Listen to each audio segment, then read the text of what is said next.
Hello दोस्तों, एक बार फिर स्वागत है हमारे यूट्यूब चैनल में।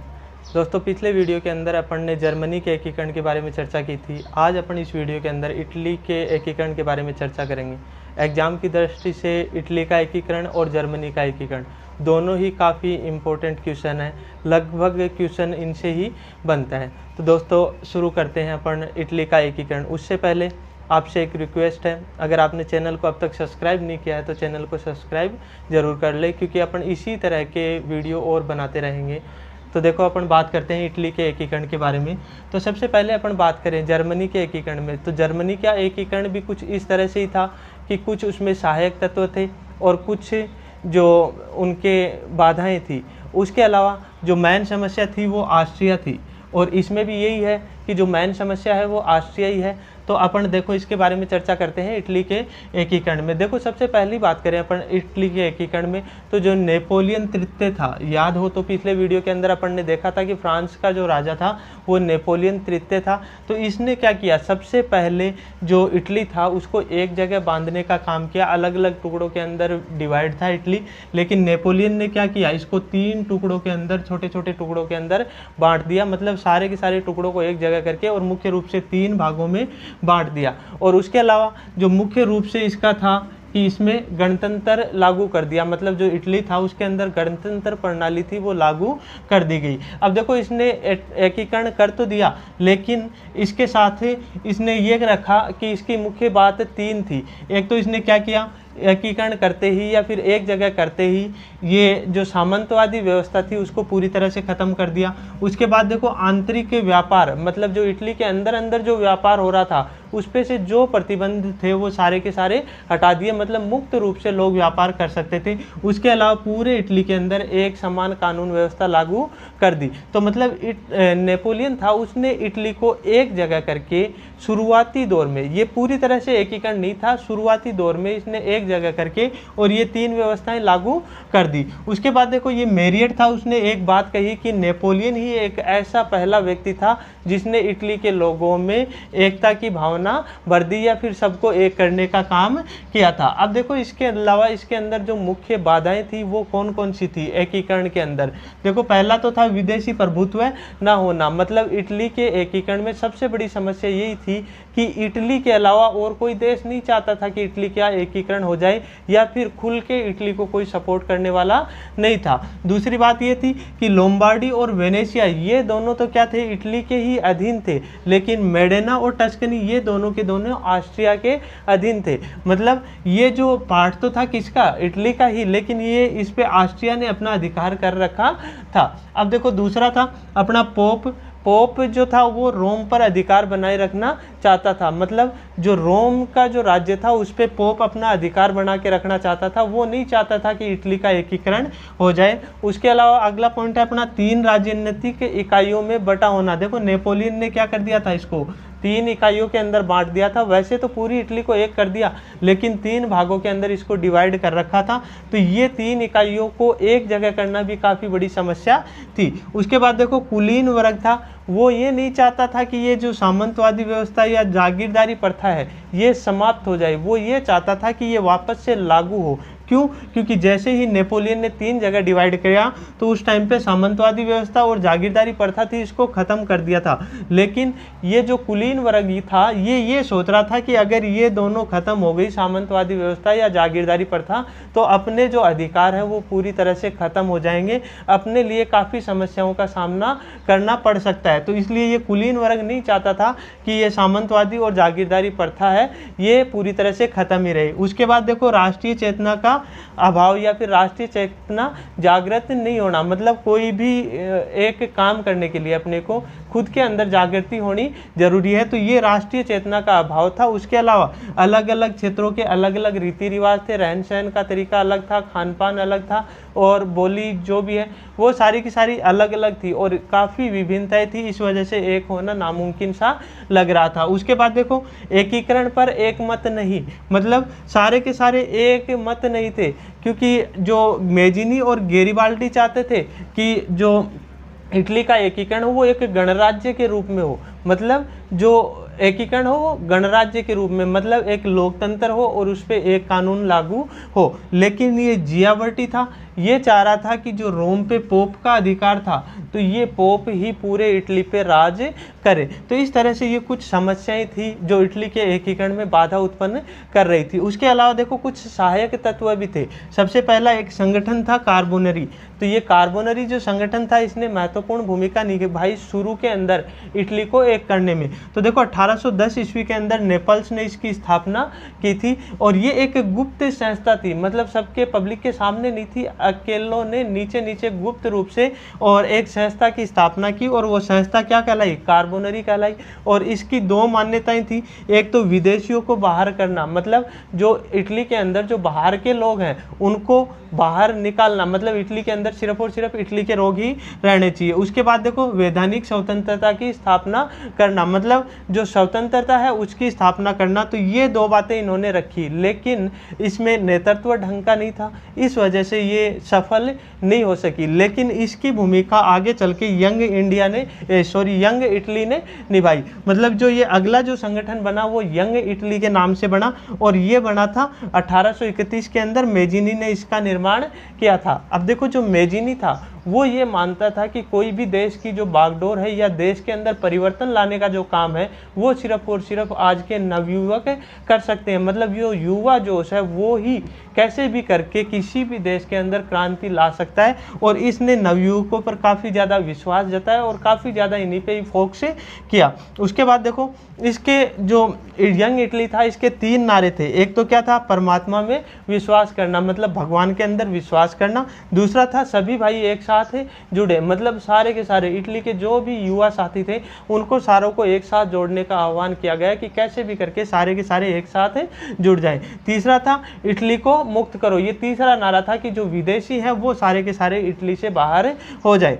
उसके अलावा देखो जो ये मेजिनी था उसने लोगों के अंदर देशभक्ति, संघर्ष, बलिदान, त्याग और स्वतंत्रता की भावना भर दी। मतलब इन्होंने एक ऐसा जोश जगा दिया कि हर एक इंसान या हर एक नवयुवक था वो देश प्रेम के लिए लड़ने के लिए उतारू था। मतलब कोई भी हर एक आदमी ये चाहता था कि कैसे भी करके इटली का एकीकरण हो, इटली के अंदर बदलाव आए। अब देखो मेजिनी ने एक बात और कही कि जो संयुक्त इटली है उसको छोड़कर और किसी भी चीज़ के पीछे मत दौड़ो। मतलब जो इटली के नागरिक थे उनसे बस एक ही आह्वान किया कि जो संयुक्त इटली है उसको छोड़कर किसी भी चीज़ के पीछे मत दौड़ो, कि बस सबका एक ही मकसद रहना चाहिए कि कैसे भी करके संयुक्त इटली का निर्माण किया जाए। उसके अलावा देखो साउथ गेट था, उसने एक बात कही कि मेजिनी ही एक था जिसने सबसे पहले इटली के लोगों के अंदर देशभक्ति की भावना भर दी। देखो 2 थे, एक तो देखो जैसे मेरियट था, मेरियट ने यह बताया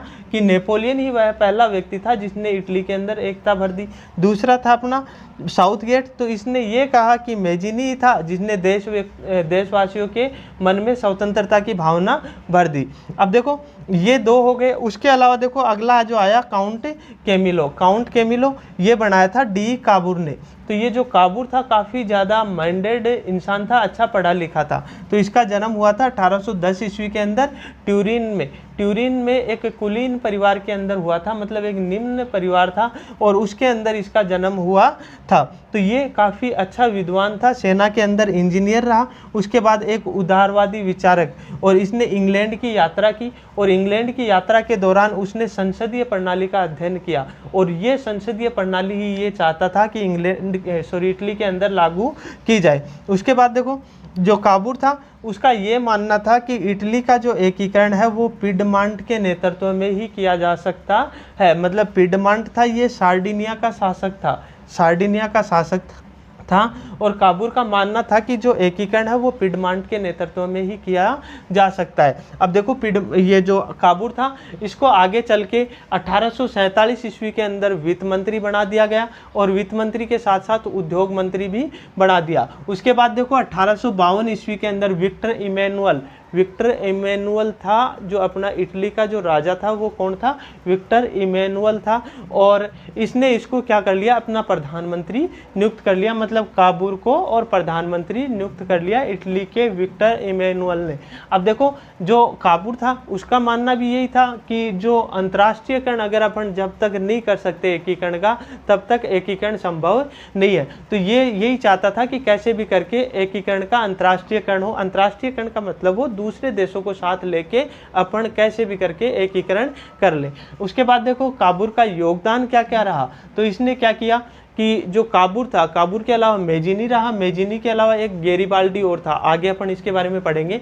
तो काबूल के बिना ना तो मेजिनी का आदर्शवाद और ना ही गेरिबाल्डी की वीरता थी, ये दोनों की दोनों निरर्थक थी। मतलब तीनों अगर साथ मिलके काम करेंगे तब भी अपन इटली के एकीकरण को पूरा कर सकते हैं। उसके बाद देखो इसका मानना था कि जो पिडमॉन्ट था यही सार्डिनिया ही एकीकरण में समर्थ है। मतलब ये बात अपन ने यहाँ पे पढ़ ली कि जो पिडमॉन्ट है, सार्डिनिया का शासक, वो ही क्या कर सकता है, एकीकरण में समर्थ है, या वो ही एकीकरण में सहायता प्रदान कर सकता है। दूसरी बात इसने कही कि ऑस्ट्रिया सबसे ज़्यादा बाधक है। ये बात अपन ने पहले भी समस्या पढ़ ली थी कि जो जर्मनी का एकीकरण था और इटली का एकीकरण, दोनों में मेन समस्या क्या रही है, ऑस्ट्रिया रही है। उसके बाद देखो तीसरी इसकी बात थी कि बिना विदेशी सहायता के अपन एकीकरण नहीं कर सकते। तो इसने क्या किया, विदेशी सहायता को लेकर इधर उधर हाथ पैर मारने शुरू कर दिए कि मतलब काबूल चाहता था कि कहीं से भी थोड़ी बहुत विदेशी सहायता मिल जाए और उससे अपन क्या कर सकते हैं, एकीकरण कर सकते हैं। तो इसने क्या किया कि उस समय के जो यूरोप के जो शक्तिशाली देश थे, वो पहला इंग्लैंड था और दूसरा फ्रांस था। फ्रांस का राजा था, अपन ने पिछले वीडियो में पढ़ा था, नेपोलियन तृतीय। तो ये देखो कि जो इंग्लैंड था, अपन ने जर्मनी के एकीकरण में भी पढ़ा था और इटली के एकीकरण में भी, दोनों में एक ही बात थी कि जो इंग्लैंड था वो किसी भी राज्य के अंदर हस्तक्षेप नहीं करना चाहता था आंतरिक मामलों के अंदर। तो इसने ये यहाँ भी यही किया, जर्मनी के एकीकरण में भी और इटली के एकीकरण में भी, कि मैं किसी भी देश के अंदर हस्तक्षेप नहीं करना चाहता। और फ्रांस जो था उसको थोड़ी बहुत सहानुभूति प्रदान थी, तो वो चाहता था कि थोड़ा बहुत कुछ करके अपन जो इटली है उसकी सहायता कर सकते हैं। तो इसने क्या किया, जो काबूल था उसने क्रीमिया के नेतृत्व में और फ्रांस के पास सेना भेजी और उसकी मित्रता प्रदान कर ली। उसके बाद देखो मित्रता प्रदान करते ही एक पेरिस सम्मेलन का आयोजन किया गया 1856 के अंदर। तो देखो इस पेरिस सम्मेलन में इस मित्रता का फ़ायदा रहा कि जो ऑस्ट्रिया था वो ये चाहता था कि सार्डिनिया इसके अंदर शामिल नहीं हो, मतलब जो पेरिस सम्मेलन है उसके अंदर सार्डिनिया शामिल नहीं हो। लेकिन जो ऑस्ट्रिया था इसके विरोध के बावजूद पेरिस सम्मेलन के अंदर सार्डिनिया शामिल कर लिया गया। तो देखो ये इसकी थोड़ी विजय मान सकते हैं अपन काबूल की। उसके बाद देखो जो काबूल था उसने एक बात कही कि जो इटली की दुर्भाग्यपूर्ण स्थिति है उसका जिम्मेदार सिर्फ और सिर्फ ऑस्ट्रिया है। उसके बाद देखो ये जो था थोड़ा बहुत इसने पेरिस सम्मेलन के अंदर सार्डिनिया को शामिल करवा लिया कैसे भी करके, ऑस्ट्रिया के विरोध के बावजूद भी। तो ये काबूल की इटली पर नैतिक विजय मानते हैं कि थोड़ा बहुत काबूल ने कुछ विजय हासिल की थी। इसके बाद देखो आगे इसका जो एकीकरण है वो 4 चरणों के अंदर हुआ, उसके बारे में अपन देखते हैं। देखो एकीकरण के पहले चरण के अंदर अपन बात करते हैं कि नेपोलियन का सहयोग और लोम्बार्डी की प्राप्ति की, मतलब एकीकरण के अंदर नेपोलियन का किस तरह से सहयोग मिला और लोम्बार्डी की प्राप्ति किस तरह से हुई। तो एक बार की बात है कि नेपोलियन था वो सार्डिनिया के पास कहीं पे ठहरा हुआ था और काबूल को ये बात पता चल गई थी। तो काबूल ने क्या किया, वहाँ पे जाके उससे भेंट की और उनके बीच एक समझौता किया गया कि अगर ऑस्ट्रिया और सार्डिनिया के बीच अगर युद्ध होता है तो फ्रांस क्या करेगा, 2 लाख की सैनिक सहायता इनको प्रदान कर देगा। दूसरी बात थी नेपल्स, सिसिली और पोप के जो राज्य हैं वो बने रहेंगे, मतलब जो नेपल्स है, सिसिली है और पोप, इन तीनों के अधीन जो राज्य हैं वो बने रहेंगे अपने पहले के अकॉर्डिंग। उसके बाद देखो लोम्बार्डी व वेनेशिया है, ये दोनों के दोनों सार्डिनिया को दे दिए जाएंगे। मतलब मुख्य रूप से समझौता इसी बात को लेके था कि लोम्बार्डी है वो किसको मिल जाए, सार्डिनिया को मिल जाए। तो लोम्बार्डी और वेनेशिया दोनों के दोनों और सार्डिनिया को दिए जाएंगे। उसके बाद देखो जो ये सहायता करेगा फ्रांस, तो फ्रांस को निस और सेवाएं, ये 2 प्रांत फ्रांस को मिल जाएगी। मतलब ये जो सेवाएं है, सेवाएं का मतलब वैसे नहीं किसी की हेल्प करना, सेवाएं एक प्रांत का नाम था। तो ये प्रांत सेवाएं और निस ये दोनों की दोनों फ्रांस को मिल जाएंगी। उसके बाद समझौते के अंदर एक बात और थी कि जो विक्टर इमैनुअल था, कौन था विक्टर इमैनुअल, जो इटली का राजा था, उसकी पुत्री का विवाह और प्रिंस जेरोम बोनापार्ट के साथ कर दिया जाए। तो इस तरह से ये समझौते की कुछ 5 शर्तें थी और समझौते के अंदर ये भी डिसाइड किया गया कि कैसे भी करके जो ऑस्ट्रिया है उसको भड़का के और युद्ध के लिए प्रेरित कर दिया जाए, कि मतलब ऑस्ट्रिया के मन में ये हो कि अपने को युद्ध करना है। तो इन्होंने ये किया कि ऑस्ट्रिया को भड़काना शुरू कर दिया और भड़काने के लिए उन्होंने क्या कर दिया, मत्स्य और कराट्टा 2 प्रांत थी उनमें विद्रोह करवा दिया। अब विद्रोह के कारण ये हुआ कि ऑस्ट्रिया ये सोचने लगा कि हमारे साथ युद्ध करने के लिए प्रेरित है और ऑस्ट्रिया ने उसी के अकॉर्डिंग अपनी प्रतिक्रिया दी और प्रतिक्रिया देने के कारण और युद्ध शुरू हो गया। ऑस्ट्रिया ने पहले 3 दिन का समय दिया 23 अप्रैल 1859 को। अगर 3 दिन में ये विद्रोह शांत नहीं हुआ तो युद्ध की घोषणा कर दी जाएगी। तो इसके बाद क्या हुआ, 29 अप्रैल 1859 को फ्रांस ने खुद ने ही इटली के पक्ष में युद्ध की घोषणा कर दी ऑस्ट्रिया के साथ। मतलब जो फ्रांस था वो इटली के साथ में आ गया और ऑस्ट्रिया के साथ युद्ध की घोषणा कर दी। अब देखो युद्ध तो शुरू हो गया, लेकिन फ्रांस ने बीच में मतलब थोड़ी सी धोखेबाजी कर दी। फ्रांस ने क्या किया कि जो ऑस्ट्रिया उस समय पे हारने लग गया था, कि मतलब जो फ्रांस और इटली दोनों की सेना भारी पड़ रही थी ऑस्ट्रिया पे, ऑस्ट्रिया हार रहा था, लेकिन फिर भी क्या किया फ्रांस ने, सार्डिनिया से बिना पूछे ही ये अलग हो गया और 11 जुलाई 1859 ईस्वी को विला फ्रैंका स्थान पे ऑस्ट्रिया का जो राजा था जोसेफ, उसके साथ समझौता कर लिया। मतलब सार्डिनिया को बिना बताए ही फ्रांस और ऑस्ट्रिया के बीच एक विला फ्रैंका नामक जगह पे एक समझौता हो गया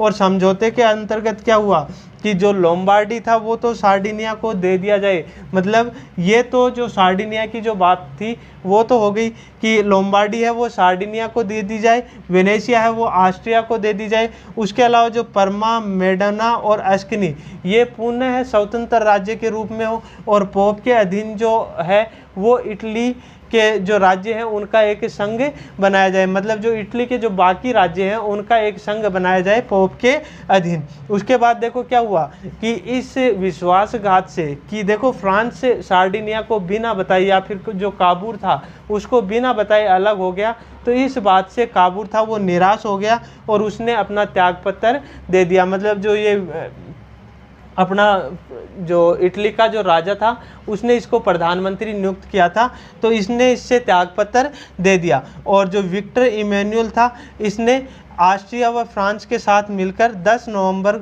1859 को ज्यूरिख की एक संधि कर ली। मतलब जो विक्टर इमैनुअल था इसने ऑस्ट्रिया और फ्रांस दोनों के साथ मिलकर और एक संधि कर ली ज्यूरिख नामक स्थान पर, और ये जो युद्ध था वो पूरी तरह से रुक गया और इटली का प्रथम चरण पूरा हो गया। मतलब प्रथम चरण के अंदर इटली को जो मिला वो सिर्फ और सिर्फ क्या था, लोम्बार्डी था और ये इसको हासिल हो चुका था। लेकिन इटली ने एक चीज़ और खो दी कि जो काबूल था प्रधानमंत्री, तो उसने अपने पद से इस्तीफा दे दिया। उसके बाद देखो दूसरे चरण के अंदर अपन बात करें मध्य इटली का विलय, तो मध्य इटली का विलय हुआ तो उस समय क्या हुआ कि देखो ये युद्ध तो समाप्त हो गया, लेकिन समाप्त होने के बाद कुछ प्रांतें ऐसी थी जो ये चाहती थी कि हम इटली के साथ ही रहना चाहते हैं। तो इन्होंने जो परमा, टस्कनी, बोलोग्ना और रोमाग्ना, तो इनमें विद्रोह शुरू हो गया कि हम तो सिर्फ और सिर्फ इटली के साथ रहना चाहते हैं।